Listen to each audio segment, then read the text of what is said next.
And I just started messaging news networks, hey, I'm a foreign correspondent and I'm going to be living in Nairobi, Kenya, if you need anything. I wasn't, but I hoped I was going to be.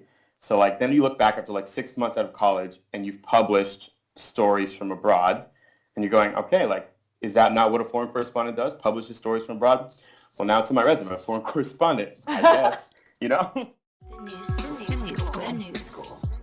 This is The New School with your host, Christine Hong. Welcome to a new kind of school, where we talk about career paths you don't normally get to hear about in the classroom. Every episode, I talk to someone with an interesting life path and learn about how they got to where they are today. Hey guys, welcome back to season 2 of The New School with Christine Hong. I'm your host, Christine Hong, and I'm so excited to share all the amazing people we got to talk to this season. To kick off, we're sitting down with Alex Pena, who started off as a foreign correspondent and is now a digital journalist and producer for CBS. His career has taken him from Kenya to Mexico to Cuba to Latin America to Afghanistan, where he was literally in the war zone with the soldiers every day, to New York, to Miami. Yeah, this guy has lived in a lot of places and he's barely hit 30. Last year, he won an Emmy for his work with CBS for his coverage of the school shooting in Parkland, Florida. And during the show, we're going to cover how he got started in journalism, how he got hired at CBS, and what he thinks it takes to be a good journalist. Before we start, I just want to drop a note that this interview was recorded before the outbreak of COVID-19 in the US and does reflect pre-quarantine conditions. All right, let's get started. So when did you start concentrating on journalism? So journalism, I started in my senior year of high school. And you can sort of call it that. We had like a local within school television network that we sort of started up. So that was like my first taste into producing news. We're talking like very low level stuff, but it sort of piqued my interest, right? Like this is a way to tell stories. You know, people started coming to you with problems and issues and can we talk about this? And you sort of get that first little taste of like, oh, whoa, like you're sort of a voice for the voiceless type of thing. It was like skate videos with friends and editing and going, oh, like we can make TV and this is fun. And then transforming that into like TV news at the high school level. Then I got involved at the newspaper at Florida Gulf Coast University where I went, which was essentially starting up their video program. So I would essentially do television news reports, but then they would end up being published online. Then I had some internships throughout college that let me do actual television reporting and produce stories, and then they would run them that way. Or vice versa, I'd produce them for the school newspaper's website, and then they would run those stories too. You know, one publishes online, half of it airs on television, the rest of it gets written up for an article. In fact, for a long time, I called it multimedia. It was a multimedia journalist, just a all platform journalist, a million different ways to say it. But it was like the platform kept changing, but we just kept telling stories. Cool. When did you realize you wanted to do it full time? I would say that like freshman year of college, and I think a lot of people had the same feeling. It's like, what can I do to travel? Okay, this journalism thing has a way to do that. And how can I combine the two? Nobody would take a chance on a 19-year-old trying to be a foreign correspondent, right? So I kind of thought, well, I gotta have to try and do this myself. So I'd say the first sort of big story I did was 2010 when I was still in college and I lived in South Florida, and the earthquake in Haiti hit. And we had a large Haitian population that lives here in Miami, as well as in Southwest Florida, where I was in school at the time. I had met a few of them through some other stories I worked on. And one of my friends was going to Haiti to try and find his family. He had lost communication when the earthquake hit. And I sort of thought, let me go with you. And he was like, well, what do you mean? I said, let me go with you. I'll tell your story. It's a way to go there. It's a local angle on a much bigger story. So I followed him to Haiti after the earthquake. He goes on, basically a citywide search of his family, and I documented the whole thing. And come back to college, produce a story. I was interning at a local news station there at the time. I said, I've been here doing this story. They were like, okay, sure. And anyway, so I gave that to them. They aired it on, it was local news. Wait, that's so bold. You're just like, this sounds like a story. I'm going to follow it. Yeah, I mean, that's really what I've been doing to like 10 years later, still doing the same thing. Like, this is a cool story. Let's follow it. And then that's what you do. But I would say like that was my first taste of like, okay, like you can make this happen. If you're the one with the story, you're the one meeting interesting people, they've got to run it. And that was sort of like my game plan for the next 5 years of freelancing. Some may say for the better or the worse, but that's what I did. So after you went to Haiti, was that when you realized like, oh, this is what I really like doing? I want to be a journalist full time? It was definitely one of the first really momentous reporting experiences that I had. I had done some pretty significant work at the local level, but to be on a story where sort of the whole world is watching and the whole world is looking for information, you sort of learn pretty quickly the power of information and what it can do. So, unfortunately, a lot of that, the donations and the help that was sent that way after the earthquake were fumbled. But in that time, to see that what you were reporting and to have people responding with "How can I help?" it was super powerful. It was the first one that I was doing, and it was just at this like grand scale of the world going like, "Please tell me what's going on and what we can do to help." I'd be lying if it wasn't an adventure, but it felt more important than it was that. So that definitely sparked my interest or held it for at least the last 10 years. Did you know what kind of journalist you want to be? Like, did you have a dream career in mind when you left college? I knew I wanted to be a foreign correspondent, and there was a few ways of doing that. I knew I wanted to do television. I always loved video as a medium. I've always been a visual learner myself, so I knew that was the route I wanted to take. There's only a handful of television networks that do it, and all the people who are doing what I do are much older than I am, much less diverse. So I thought, what can I do to sort of skip that step that may take some people 10 to 15 years to get where they want to be.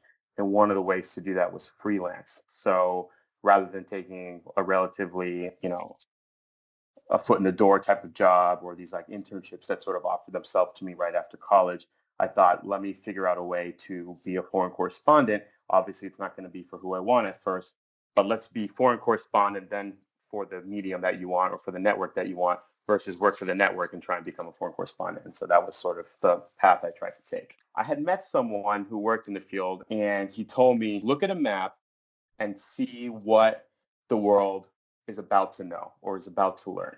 So, like when I think of foreign correspondent, I think of covering Afghanistan or Iraq and things like that. And he's like, but that's being done. So, like, look at a map, evaluate, research, learn, and try and predict where you think the next important hotspot of the world is, where people are going to need to know the most. And go there and build your sources and build your resources and build a career to be ahead of the curve when things happen. And so, whether I did it rightly or wrongly, I ended up choosing East Africa and I bought a one-way ticket right out of college because I started looking at the map. We started looking at like the growing insurgency of Islamic militants in the Middle East and sort of how that was spreading. They were gaining power. And what presented itself to me at the time was Al Shabaab in Somalia, which was like a sort of smaller little brother groups, Al Qaeda, if you will, who had been involved in that area of the world. We're spreading out to Central Africa. We're getting involved in Somalia, North and South. And I thought, okay, this could be like an interesting way. Like they speak English in Kenya. It's a relatively safe place to live. It's across the border from Somalia. South Sudan's a new country. I think like half of the youth of like the world is in Africa now. It's a rising economy, but also has conflict. Let's try that. Let's see if that works. And I just started doing like everything I could to learn and research about the area before I went. Started messaging other correspondents who live there. Started messaging news networks. Hey, I'm a foreign correspondent and I'm going to be living in Nairobi, Kenya. If you need anything, I wasn't, but I hoped I was going to be.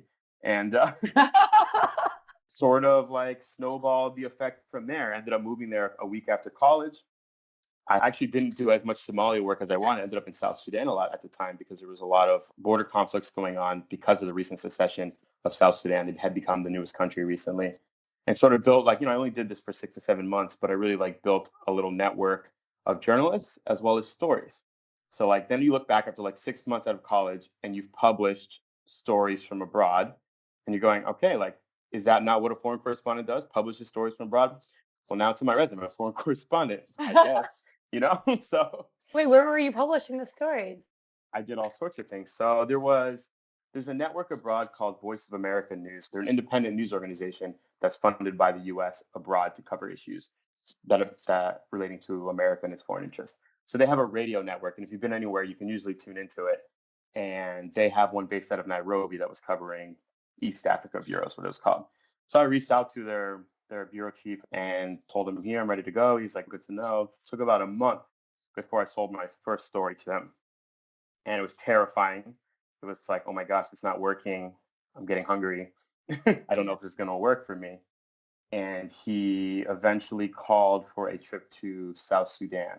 And I published a video and radio piece for them for a few $100 a pop, something like that. And it's sort of again sprouted from there. Oh hey, then I reached out to ABC News and said, hey, I've reported for Voice of America News here. Any interest in me doing this? Then I ended up selling some raw footage to them. And I think I did a story about a border clash that had happened. And you go, to CNN. Hey, I've been working for ABC and Voice of America. I've got these stories. You any interest in having me? And then just sort of moved from there. And then eventually I ended up settling majority with Voice of America News. And I would sell maybe 2 or 3 stories to them a week, radio, video, and then would help out any way I can. So from appearing on camera for some stories to just writing like text pieces for .com or anything that they would take, I really would try and do. And I think that that was the key was like the versatility of being there and being able to do anything. You'd be surprised who mainstream big networks would be willing to take just by chance that you were there. It's so difficult when news breaks. People expect it so quickly now Yeah. that if you're there and you're an option, they'll probably take you. Have you always been this like proactive, just reaching out? Was that just easy for you? It's probably always been there, right? But like the lifestyle that I lived in, like Florida, never needed that, I guess you would say. So it was very surprising to me to be able to pull that stuff off, And then those handful of years, I had traveled, I don't know, dozens of countries just sort of on my own as a freelancer and was like really shocked that I was able to sort of pull it off. But I wanted it really bad. And like that's usually a pretty good motivator, whether you have the skills or not. Yeah. So when you moved, you didn't know anyone and you just sort of hit the ground running looking for stories. I basically used Nairobi, Kenya as my base and had rented a room from a fellow American who lived there who essentially, I would say, like took me in from the streets of Nairobi, which is like hilarious to think about. But I had moved into like a Kenyan boys youth hostel because they were charging $8 a night and provided free breakfast in like the hood of Nairobi and was working with a local Kenyan college student who was working in journalism. And I kind of offered up to him. I said, hey, I'm coming to Kenya. If we work together, you help me. There's a term for it in our world. We call it a fixer. Somebody who's like a local knowledge, a local hand. He can drive for you. He can translate for you. He knows people. He knows sources. And I sort of commandeered him. I said, hey, I'm coming. I've got access to these US networks. We work together. I can tell these stories. I can help make you money. We can help move these stories along together. And we worked together there for a couple months. And then I eventually ended up meeting an American who was buying cars from Dubai and importing them through Mombasa on the coast and selling them in South Sudan. Got a free ride with him to South Sudan. When he came to drop me off back in Kenya, he's like, where do you live? And he was like, no, no, no, come live with me. Oh, wow. We're great friends to this day. So that was sort of the start of that, which is like a wild, wild ride. Wow. Okay. And you just hit Yeah. the ground running and told your stories. Yeah, Cool. exactly. There were so many stories, so many untold stories. Some of the best reporting I think I've done. I just really, really loved it out there. I still go back. I love that area of the world. It's so magical to me. Had you even gone before? You said you chose it because it seemed like there was a lot going on there story wise. I hadn't, yeah, I hadn't been there before. I had done like tons of research and I had met people who had lived there, but no, the day I landed was the first time I had ever been in the area.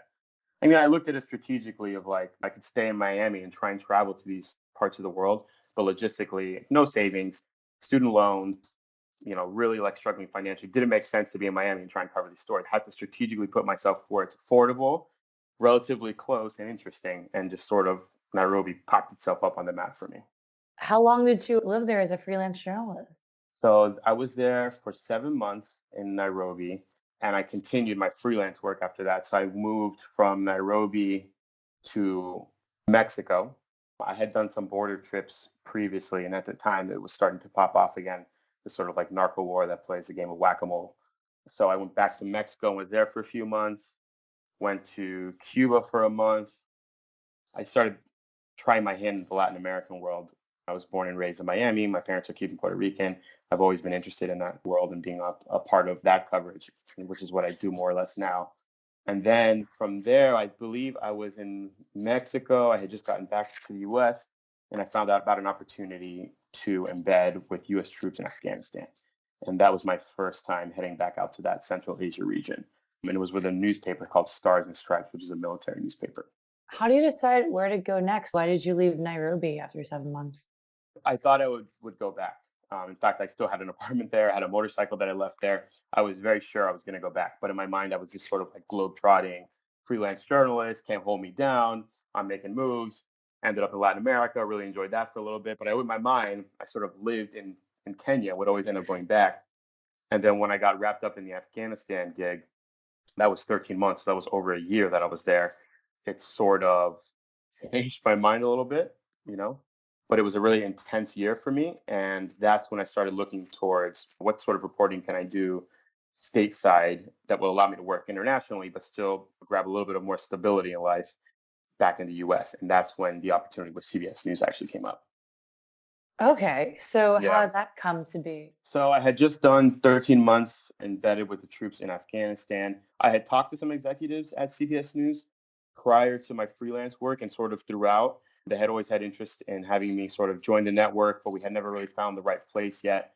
And there was an executive there who I was always in constant touch with, sending him stories. So after my year in Afghanistan, and I knew that I didn't want to re-sign that contract, I reached out to them and I basically told them I had this new set of skills that I've been able to form abroad, which is being this one man band who can shoot, who can write, who can edit, from radio to television to producing these like long form pieces. Is there a place for me at the network? And the networks are really attempting to adapt to these new types of mediums that the youth, the new demographic that they're always going for using. So it was like mobile and quick videos to podcasts and all these things. And I was like, I can do these things, and there was an appetite for it at CBS at the time. So they created, and I think it was only like 2 or 3 years prior to me, this job. It was called digital journalist, just like very all encompassing. Everything's digital and everything's journalism. I call this a Swiss Army knife of the network. That anywhere across the globe, whether it's in New York City where I was living at the time, or in Brussels or in Asia, anywhere it happens, that we could be the first ones there. We could be so quick. We could have these digital tools on hand to get things back quickly enough that we would be valuable to the network. And so they hired me, and I was based out of New York. I did that for 3 years. We would sit in these newsrooms and watch these news blurbs come across the screen. And if it was something that was big enough and we can get to it quick enough, we would launch out the door. And within less than a few hours, you could find yourself anywhere across the globe. Whoa. Wait, so they would just suddenly fly you out. There's a story. Yeah, I mean, that's nothing new in journalism. That's the way it goes. But I Yeah. think that the amount of times that it happens, because there's so many flights now and technology is so much more streamlined, just like constantly on the road. Actually, I had done the math just recently because the year ended, and I think I spent 170 something days on the road last year. Oh my God. Um, Do you like it's a it? lot. Like is understated. I don't think you would be able to last like that if you didn't really love it. It's an Yeah. industry that weeds people out very quickly because it is such a fast paced, just like very traumatic way of living. Every day, something new and craziness that you're seeing and things that you're experiencing with different people. So you gotta love it. How long you can do it is another question. It's like, definitely takes its toll on you. But for now, I can't exactly picture what else I would do, which is maybe a problem. I don't know. But so I definitely love it.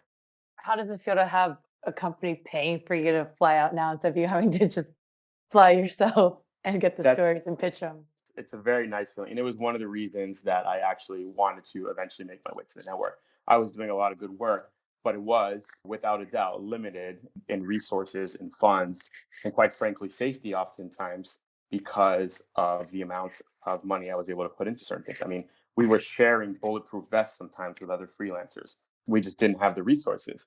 And so I always knew that if I really wanted to, one, have the resources, and two, the audience, which is we're talking millions versus like publishing on YouTube and Twitter and these things, that I would have to eventually get to the network. So it was a great feeling knowing that like you have this entire organization that was going to back you, back your story, back your passion. The goal is just convincing the others that the story you want to cover should be covered. That's the daily struggle for journalists. I was going to ask about that. You flew yourself to Nairobi, South Sudan, Afghanistan. Did you feel safe the entire time for all your stories?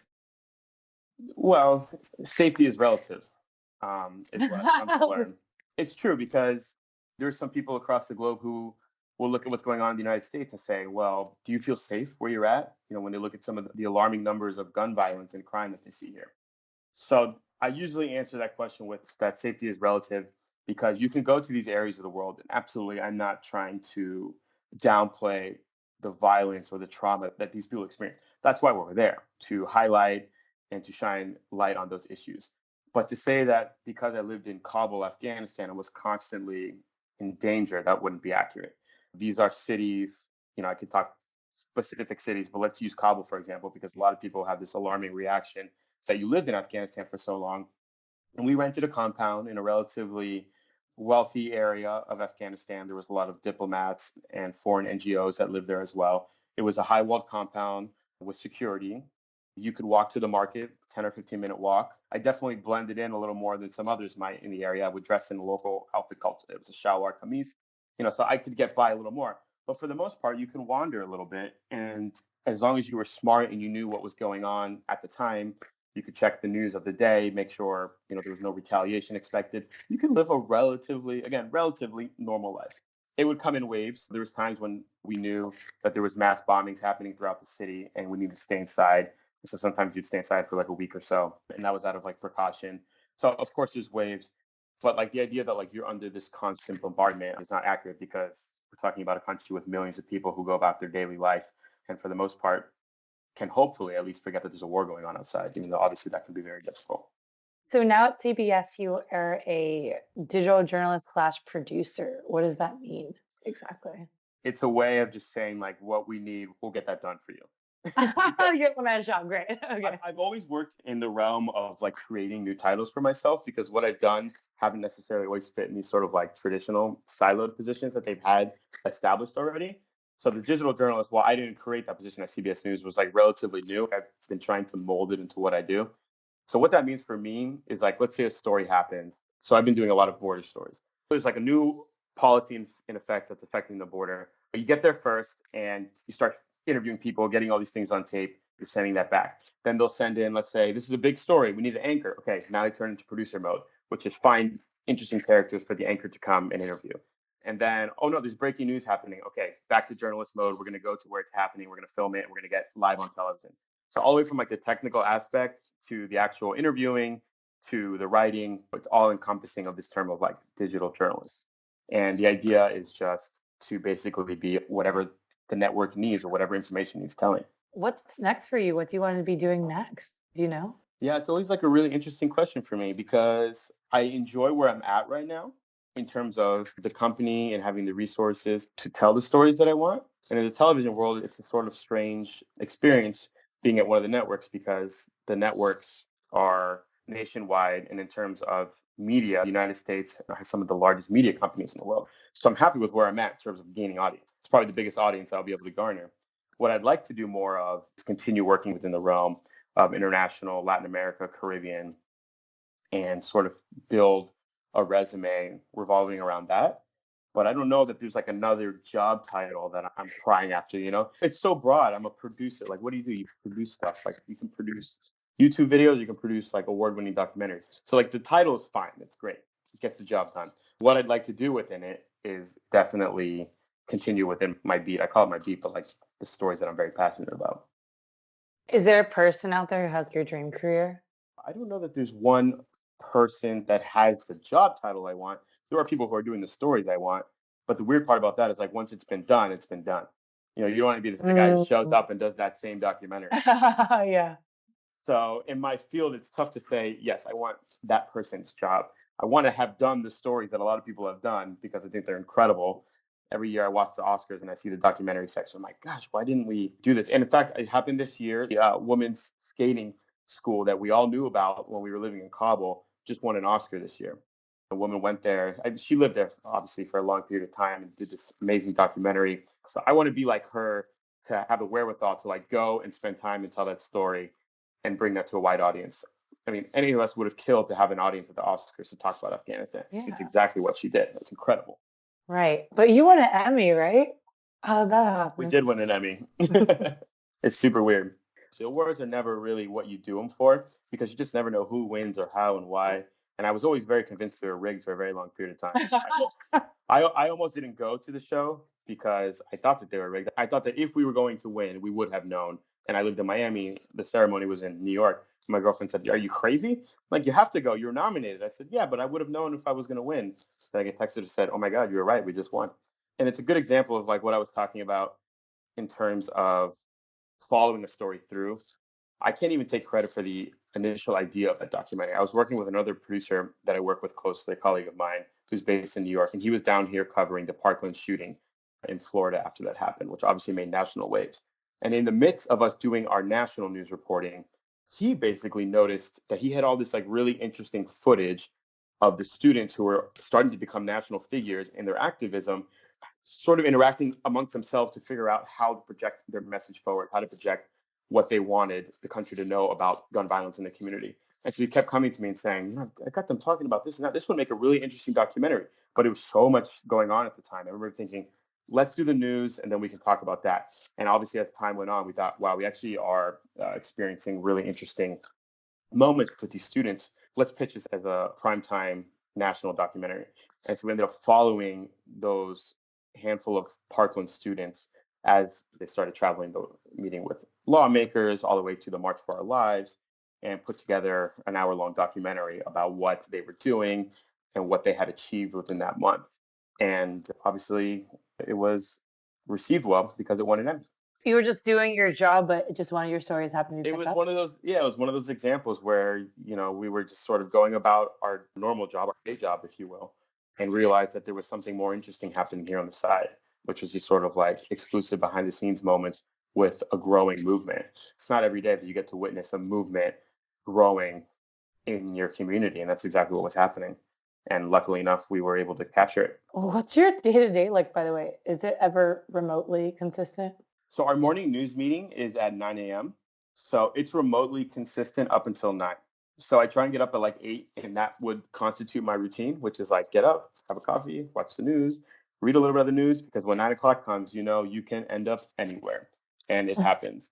So that's my version of stability. But the reality is, no, you just never really know. There's times where you think it's a slow news day, news breaks, and then you're gone for the next 2 to 3 weeks sometimes, which is a really difficult way to live slash also interesting. So obviously everything has its positives and negatives, but no, I would argue that there's no stability. So at the 9 o'clock meeting, they'll be like, hey, here's a big thing happening in Afghanistan. So you just have to fly there for 2 weeks. Yeah, I mean, based in Miami, I haven't had to do Afghanistan again, but it happens a lot in Latin America. And the 9 o'clock meeting is basically like a meeting of the minds from people from, we have our London offices tuning in, to our Asia offices tuning in, to New York, Miami, LA. And it's basically everybody coming in and saying, fighting for what they think is the most important. You say, well, this happened in my region and this happened here, and this is why we need to cover this. I say, no, this is more important. Basically a half-hour news program at the end of the day, and then 2 hours in the morning. And you have to convince somebody why what you want to cover is the most important. Here's what's going on. This is why it needs to be covered. And you can push and you fight, or breaking news happens and you got to go on that. And then you launch. It's like you have your meetings. All right, everyone break. And then everyone just kind of disperses across the globe to go do these stories for the day. And then somehow, some way, it never fails, always on 6:30 Eastern time. And then the story's there. And that's sort of the way it goes. And you wake up and you do it again the next day. Do you have to come in pitching your own stories to them? And It you're goes based both. in Miami. So are you pitching Miami stories or also Latin America stories? How do you find them? It's a little bit of both. I mean, at the end of the day, because of our location and the access to Latin America, that tends to be our beat, but it's not our official beat. It's not my job title to cover that. But the correspondent I work with here, his name is Manuel Bojorquez, and he's just very knowledgeable of the region. He speaks the language, so we tend to do those stories together. But it's a push and a pull. I mean, there's stories that they feel are important, there's stories that we feel important, and you go in making your pitch, telling them your ideas, and then they may say, well, we have this idea for the day, and it happens all the time. And then maybe at the end of the day, you make out 50-50 with stories that you wanted to cover, what they wanted to cover. And there's the stories that you just know need to be covered, breaking news stories and things like that. So it's just this revolving door of your ideas and their ideas. And we can go here. Well, if we're here, we'll get this story too. It's just like constant conversations about what to cover, what we need to cover, and how. How do you find out about these stories if you're not on location? Oh, that's a super interesting question, because I wish I could be everywhere. It's so easy to just be somewhere and be like, "This is the story." But a lot of times when you make your pitch, you have to have like at least an idea of what the story is going to be before you go, and that's obviously very difficult if you haven't been there. And again, I think it's like built up these relationships that you have. So like I do a lot of border stuff recently, and I had spent some time there. So in the morning, maybe if I know that something's going on, I'll call my friend down in the border, specifically in Ciudad Juarez, Mexico. It's sort of like the central region, Like, what's going on today? You heard about this? And he lives there and he knows people. So now I have a first-hand source who says that this is happening. And I can call back to the newsroom and say, hey, if we got a source on this, if it's happening, now it's worth going to cover. So as a journalist, you're only as good as your sources. You're constantly building out your network because you can't be everywhere at once. That would just, it's not possible. But you can know people in a lot of places at once. And that really helps. Like, I mean, here, I can tell you like what I was working on today. This morning, actually, I had an assignment, which was I had to go to the Miami federal courthouse. There was a Mexican national who had contracts in Russia and was arrested in Miami on potential spying allegations of a U.S. federal official. And he was making his bond hearing in court today. So I woke up at 9 and I went to that in the morning. And then I came back and I had been working on this story about environmentalists who have been under attack. And we have specific examples in Mexico and Brazil. There was a butterfly sanctuary that found itself in like logging cartel territory. So we're working on that story. Hopefully it airs after so no one takes our ideas. We're working on a story in El Salvador about there was a recent Human Rights Watch publication that said that hundreds of deported migrants had been killed in El Salvador in the last few years. So we're trying to lock down some subjects who would be willing to talk to us about that. And then I did some research on the Dominican Republic, where hundreds of people took to the streets this week because of a recently postponed election due to fraud, and arrests had been made, so it was intentional. So I sort of like gather all these things, and I go, what can be done? How can it be done? And when? I start making phone calls. I called my fixer in El Salvador. I said, hey, have you heard this? Can you line this up? Yeah, we can do it if you come in 2 weeks. Okay. Then you get on the phone or email and start sending things out and wait to hear back. And so now that's what I'm doing now. I'm waiting to hear back. Okay. And when you hear back, then you go fly there and you shoot a news story that you then edit and send back to CBS. Yep. So basically, you would line up all of your characters or your interviews. So let's say the story on environmentalists in Mexico, for example, it's in Michoacan state. You would obviously reach out before. You would set up when you can go meet them. You would show up with your team. And so it really is a team sport in the sense that when I get the content on the ground, sometimes you're just so frenzied of getting there, collecting, interviewing. I don't always have all the time to, especially if it's a breaking story, research everything that's happening before I go. And so there's just this army of amazing people back at the headquarters that can help you research, that can reach out to contacts, that can help you source certain information that's been given to you to make sure it's right. Because the worst case scenario is that you've done all this work, which is incredibly difficult, and then it's wrong. So it's very much a competition to get the best stories, but in terms of getting it right and getting it on TV, team sport, 100%. What do you mean by getting it wrong? You can get it wrong. I mean, we're all humans and you can get it wrong. And like that is the biggest fear of a journalist because we dedicate all of our time and sacrifice so much to informing the public. And imagine they put their trust in you. CBS has this long, long, long legacy of getting it right. And then you're the one who comes along and has the wrong information. And it can come in so many different forms and ways in terms of somebody intentionally misleading you to just misrepresenting or not having all the context. It's so important. I think, especially now where we're under such a microscope, I think that's a good thing to get it right. And you need all of the help that you can get to do. Yeah. How do you approach a story and make sure you get it right? Sourcing, sourcing, sourcing. There are lots and lots of checks and balances at CBS. That's something that I'm proud of. It's not just like me touting my organization, it is true. But it has to go through a lot of people before it gets to television first, because obviously it would never be intentional, but you can make mistakes. And, whether it's just grammar or someone's name wrong to actually being misled and somebody lying to you, the more people that see it, the better. So we are sort of like the foot soldiers on the ground. We're like, something's happening and we get there first and we're the first ones to document it and send it back to New York. But once it gets into New York, which is where our headquarters are located, then they broadcast to everybody. There's all these different layers, whether it's another producer who's reviewing the footage that you saw, to some of our research and fact check teams that go through our scripts. Obviously, everything is scripted before it goes to television.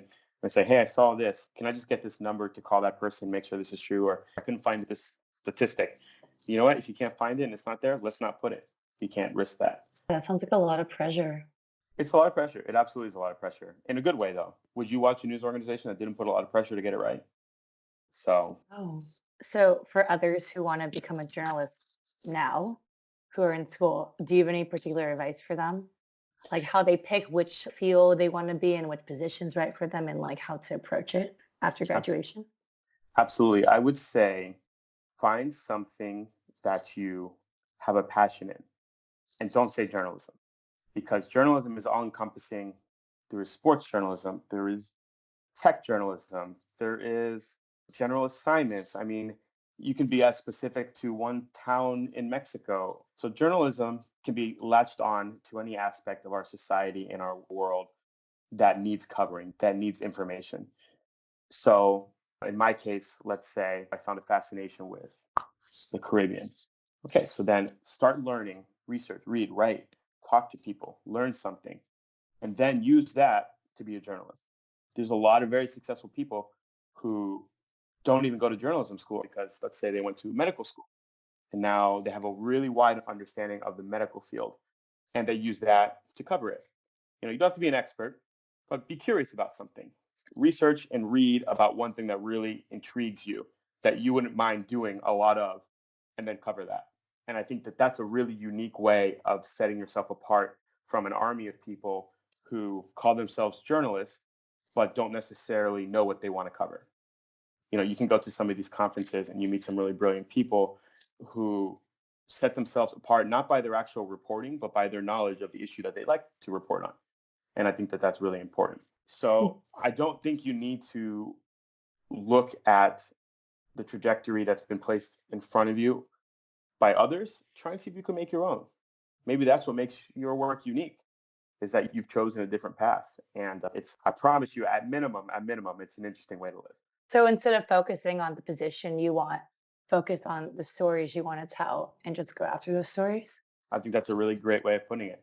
The one trait I think that all journalists have, and you can sense it right away, whether they have it or not, is curiosity. It's a trade at the end of the day. It's a trade in the way that you craft a story. So as long as you're curious enough to ask the right questions, you're curious enough to research and read about what you want to cover, the rest can be taught. I can teach you how to build the inverted pyramid. I can teach you how to frame a video shot. But the curiosity to want to find a good story, the curiosity to meet somebody and go, oh my gosh, I need to know more, that probably can't be taught as much. The ability to recognize a good story, the ability to be interested enough in a place to sacrifice so much time and energy to do it, that's unique. And I think that is probably far more important to a journalist than his ability to frame up a shot or take a pretty picture. So for those people who are like going out and getting their stories and making clips on YouTube and trying to report for their school newspaper, do you have any suggestion on how they can get to the next level? Is it just reaching out to news outlets with their stories? I can tell you how I did it, and I would argue it worked pretty well. Let's say you're a local news reporter in Southwest Florida and you're going to school, and you've got a story that you just published in your local newspaper, but you realize that there's some sort of national interest. Reach out to those editors because it's almost a guarantee that if it's of national interest, that's probably there's some national editor somewhere looking for information. Volunteer yourself. Say, hey, I just got this story. You can run it as it is, or I can help you get more information. I can shoot the next interview for you. Volunteer yourself on these national levels for these big stories and learn what is a national story, and then you start building that reputation. So the next time something happens in that region, that editor's gonna go, "Hey, I got this guy Alex in Miami, and he did this for us last time. Maybe he can publish this time." And you sort of can continue building your resume that way. Once you get out of school, obviously we talked about the millions of different avenues that you can take. If your goal is to work at the network, do that. Try and do that, whether it's through freelance or an entry level position. To say that you're going to work at a local newspaper and that eventually you'll get to the New York Times, that's going to be a very long trajectory and can be done. Don't get me wrong. It's just there's a lot of different ways to reach out to these editors who are looking for information. Learn how to capitalize on these stories that might have a hole that needs to be filled in terms of information. And if you can be the one to fill it, if you're the only one who's got the interview, it doesn't matter if you work for the New York Times, CNN, or a local TV station, you're the one with the interview. And that's pretty important to remember. Yeah, because it's all very timing based too. It's very timing based. Journalists are for the most part very respectful of other people's sources and information. Meaning, if I got a big interview with, let's say, a defendant in a international case, I could attempt to sell that interview as is with my name on it as my interview, and nobody will hopefully try and steal that from you. But it's a good way of getting your name out there. Do you feel this ticking talk sometimes? Because right now you email people to see if you can interview them, and you're just waiting. And are you like, oh my God, need the story now? Like, gotta send down a couple of days. Yeah, that's the constant trauma of a journalist's life. It's just like waiting for people to get back to you. And then there's also this inherent terrible feeling that you're just constantly bothering people all the time for the stories. There's usually two reactions. If I'm reaching out to you, it's either probably the best time of your life or the worst, right? Very rarely do people Yeah. sort of in the middle get national news coverage. So I generally say if you're on the one end of it, which is if it's a good thing, capitalize on it because news cycles work very quickly. So if you get journalists reaching out to you, the odds are in 2 days they're not going to be. That's just sort of the way that things work in terms of like how the news cycle works and what's being covered and how quickly things change. If you're on the bad end of things, obviously it's not a great thing that a journalist is reaching out to you, and I'd probably feel terrible about it. But it's about accountability, right? You need to sort of do that. It's pretty difficult to constantly be doing that and reaching out and waiting and reaching and waiting. But like that is what we do is we talk to people. Has there ever been a story you knew would be really interesting and well received, but you gave up on because you thought it'd be too intrusive? I've been pondering that a lot more recently since I started at CBS. So it's like 4 or 5 years, and it's come up in the era of the mass shooting. Mass shootings is something that never in a million years would I obviously have wanted to cover, nor did I think I would be covering as often. But obviously, with national interest around gun violence, it happens and it's happening so often. And they are so difficult to cover because the people who are the perpetrators, obviously, for the most part, you can't talk to. And so the only way to sort of express what happened, express, the severity of the pain is to talk to the victims. And I can't tell you how excruciating that can be. It's important. Obviously, when these things happen, the information, getting it right is important. But the idea of reaching out to the parent or a loved one of somebody who's passed so violently and traumatically that day, I mean, before I call, I sit there, yes, no, yes, no. Should we? Is this the right time? Is this not the right time? Should I do it through an intermediary? So many different things go through my mind about how to do that right because it's so difficult. And so to say, have we lost or dropped story ideas because that is too difficult to do? Yes, 100%. People probably won't like to hear that, but sometimes you just can't do it. Do I think it's still important to continue telling that story, whether it's not with that specific character? Yes, absolutely, because something's happening in this country when it comes to mass shootings and gun violence. And the only way to, I think, anyways, change things is to talk about it and to help people understand it. So I wouldn't ever say we should stop covering it, but it is so incredibly difficult to cover it when even just the reality of your phone call is going to maybe traumatize somebody some more. Yeah, that sounds like a hard decision to make every day. Right. And it's been happening a lot. So yeah, it's hard. And it's not just mass shootings. We deal with trauma all of the time. And it's important. I think we should also have an understanding of mental health after these sort of traumatic events so that we don't exacerbate it in any way. We had the conversation after Parkland in terms of how soon is too soon to have these students reliving what they saw. You'll see almost an hour after there's a student on camera telling a journalist, sometimes live on television, what he saw and what he experienced. And is that the right thing to do? So these are conversations that we're sort of having now more recently because of just the sheer amount of times that we're having to do it. And I don't think that there's a right answer yet. You're a human, so you sort of know what feels right. But we are discussing and trying to learn the best ways to go about it because it's so difficult and so sensitive to balance how do we tell the country what's happening, but the people and the messengers that we need to do it, how do we not traumatize them anymore? It's a balancing act, and I don't think that anyone ever gets it right. You just hope you don't get it too wrong in that sense. What's the most difficult decision you've had to make to fulfill your destiny? Destiny, that's a big one. Hmm. Who knows their destiny? I think looking back, probably going back to my days as a war correspondent, because I don't do that much anymore. That type of report. In the military, they have a term, it's called outside the wire. And outside the wire is sort of that difference between being within a secured area, meaning whether it's dirt walls and a concrete barrier and out in the open. And it was something that soldiers trained for years and years and years, not just physically, but mentally, how to take a step from comfort to the unknown, to the danger zone, for lack of a better word, right? I don't think that we had that as journalists. We just sort of latch on and go. So for me, it was like every morning, these men were trained to do what they were doing. they, for the most part, had the physical wherewithal, which I also didn't have, to step outside the wire and be in danger. And every morning I would have to decide, am I going to do that too? Is the story that they're going out on, the story of these young men in Afghanistan fighting 18 years into this war, is that worth dying for? That's what you're dealing with. You have reports every day of soldiers dying, and that's happening around you. So decisions to fulfill your destiny. If I'm going to be a war correspondent, I have to cover war. Well, the only way that I can cover war is to make the decision to actively step outside this wire and follow them and be with them. And that's reporting. You can't report it from back in the base. You don't know what's going on. And it was just such a wild experience to sort of wake up every day and go, yep, today I'm going to do it again. I'm going to push that boundary one more time today for the sake of this story. And at the end of the day, it was always important. It always mattered. Parents would write you, I saw my son in your photo. Thank you so much. So you knew it was important. You knew it needed to be done. But the question was always, am I going to be the one to do it today? And you would do it every time. Yeah, so that's what I would do. All right. Is there anything you want to pitch for yourself at the end? Can I pitch to anybody who's listening here who thinks we all live by this idea that everybody has a story? And it's so cheesy, but couldn't be more true.